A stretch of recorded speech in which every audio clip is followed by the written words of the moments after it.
Magandang gabi po, magandang tanghali po, magandang umaga po. Muli po tayo magpapahayag sa mga ngayon na alam na po natin mga kababayan. Nalalapit na po yung halalan sa May 12 at huwag po natin sayangin ang ating sagradong abuto at ibuto po natin. Ito nananawagan po ang inyong lingkod, lalong-lalo na sa hanay ng pinakamababang sa ating laylayan ng ating lipunan, nga gamitin po natin ang ating sagradong buto para masuportahan natin yung ating mga pangarap, magkaroon ng kapayapaan, kaunlaran ng bansa natin. Pangalawa, para masuportahan natin ang mga programa ng ating kasalukuyan administration ng PBB. Nakikita na namin, nakikita po ng inyong lingkod, kaya maaaring hindi po ninyo na kikita, pero sa akin pag-iikot dito, lalong-lalo na minsan napupunta ako ng Pating Bisaya sa ilang region, nakikita natin na ongoing po ang mga programa ng ating kasalukuyan administration. Kaya mga kababayan, bakit po natin kinakailangan bigyan pagpapahalaga yung boto natin? Boto po, sa aking paniniwala, simulan po natin, iboto po natin itong mga senador. Itong mga senador nga kasama ng ating kasalukuyan administration, yun na kasama ng alyansa ng ating administration na kinabibilangan ito yung dating DILG secretary si Pinhor Abalos. Alam po naman natin bakit natin kinakailangan siya iboto at pumari ng biruan natin. Yung noon na kasalukuyan siya ay nasa DILG. Ginampanan po niya lahat na ginawa niya kung paano karoon ng tahimik at kapayapaan yung bansa natin. Ayun, ito naman yung pangalawa, itong si Tito Soto, na kung saan natin nakita naman ito, naging vice mayor ito ng Quezon City. Taga Quezon City po ako, anong inyong lingkod. Kaya nakita ko ito kanyang paglilingkod sa nung vice mayor hanggang naging senador at ilang beses ito naging senador. Nakita naman natin na talagang kanyang pagpupunyagi, ang kanyang iniisip ay makatugon at sa kapanangan ng sambayan ng Pilipino. Ito naman po si Binay, bakit natin kinakailangan isama ito talaga, kasama din ito. Dahil unang-una, para malaman ninyo, para sa aking pagkaalam, pasensya na kayo. Ang mga binibit at mga biyaya na nakakamit ng mga senior citizen at mga PWD ay nagsimula ng Makati yan nung nanungkulan ang kanyang father na si Sergio Binay at naging vice president. Diyan na marami ng mga local official inadap ang kanyang mga programa. Kaya itong mga Binay, walang masamang tinapay dito. Ito naman Erwin Tulfo, nakita naman natin na nagpapasalamat din tayo na bagamat siya napunta sa DSWD, nung nandoon siya, nagserbisyo na, nakita naman natin ang kanyang talagang 24 hours ng kanyang pagseservisyo para matugunan yung ating mga kababayan, lalo-lalo na sa mga nagiging biktima ng kung ano man biktima ng kalamidad. Ngayon, ito naman si Francis Tolentino. Nung una ay pinag-aaralan namin, tinusuri namin. Pero na makita namin, na nalaman namin at siya nagpahayag na talaga nagsulong siya karoon ng tinatawag na maprotektuhan yung atin na West Philippines at naipasan niya yung batas at ngayon naging batas na yan ay talagang tinangangampanya natin na ito po ay dapat suportahan natin. Ito naman si Bong Revilla, bagamat ito ay naging gobernador at ito ay naging ilang beses naging senador, pero nakikita naman natin na bagamat siya artista, nagtatrabaho naman ito at naniniwala tayo na itong mga ito ay hindi kukontrahin ang mga programa ng ating kasalukuyan administration.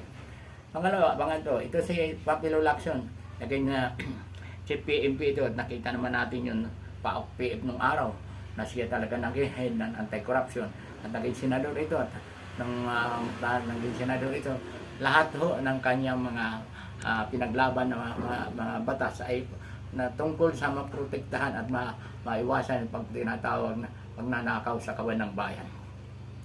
Ito naman si Manny Pacquiao, kaya natin sinusuportahan, bagamat ang sabi ng iba, walang alam, pero naniniwala tayo na mayroon na rin karanasan ito, naging kung hindi ako nagkakamali, naging governor ito. At pangalawa, naging tagal na rin ito naging senador. At naniniwala din tayo sa kanyang advokasya bilang isang sport na tagapagtaguyo ng sport.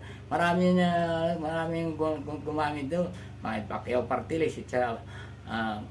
Sabi na kung saan nanalo naman, ginamit ang kanyang pangalan. At naniniwala tayo na isusulong na yan sport, pangunahin na yung boxing, lahat ng sport na kinakailangan makinabang ang sambayan ng Pilipino, isusulong nito. At naniniwala din ako, naniniwala tayo na ito ay hindi ko kontrahin at susugan niya talaga at susuportahan niya ang administration ni PBBM. Kaya natin ito pinangampanya din. Ito naman si Pia Cayetano, pagamatan kapatid nito si Alang Cayetano, medyo nakita naman natin na para nasa kabilang panig. Pero naman ito si Pia Cayetano, naniniwala tayo na hindi niya kukontrahin at naniniwala tayo sususugan niya ang mga programa ng ating kasalukuyan administration, ang programa ng PBBM.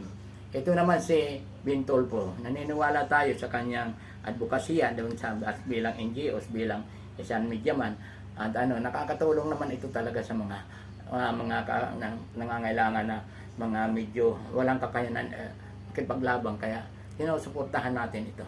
At siya naniniwala tayo magsusulong ito ng susugan niya, tutulungan niya ang ating kasalukuyan administration magtagumpay sa mga programa ng ating pamahalaan, ng programa ng ating Pangulong si PBB. Ito naman si Leyto Lapid, bagat na sabi ng iba ay medyo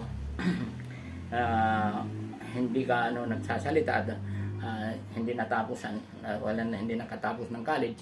At para malaman natin itong nagiging problema natin, wala naman sinasabi na kailangan maging senador, nakagraduate ka na, basta marunong ka bumasa at marunong ka nakatapos ka ng high school, pwede ka maging senador.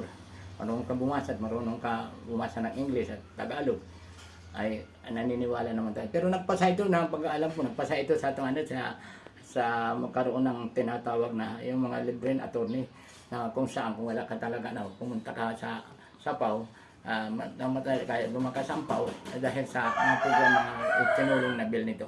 Ito naman si Bam Aquino, naniniwala tayo na bagaman ito galing sa Dilawang, sa Mindanao, pero naniniwala tayo sa prinsipyo nito na ito ay hindi may mga maaaring bagay lang na hindi ito sa pangkalahatan. Hindi ako naniniwala na kukontrahin niya ang mga programa ng ating kasalukuyan administration. Naniniwala tayo na susuportahan niya yung mga programa ng ating kasalukuyan administration na si PBB.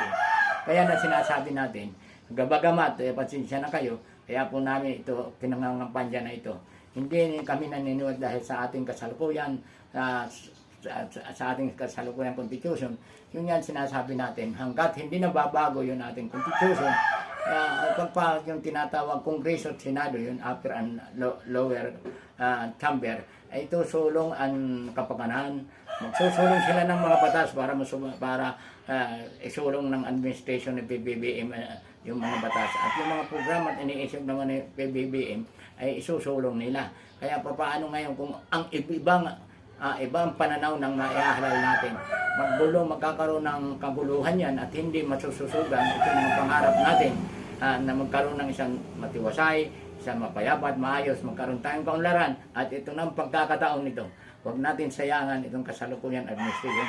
Huwag natin sayangin ang pagkakapangulong natin, kasalukuyan pangulong pinakailangan po nito ay sa katuparan sa tulong nitong mga minumungkahin natin na sila ibuto natin itong mga ito na pinabibilangan. Makikita naman nyo, pinaplas namin yan na dyan.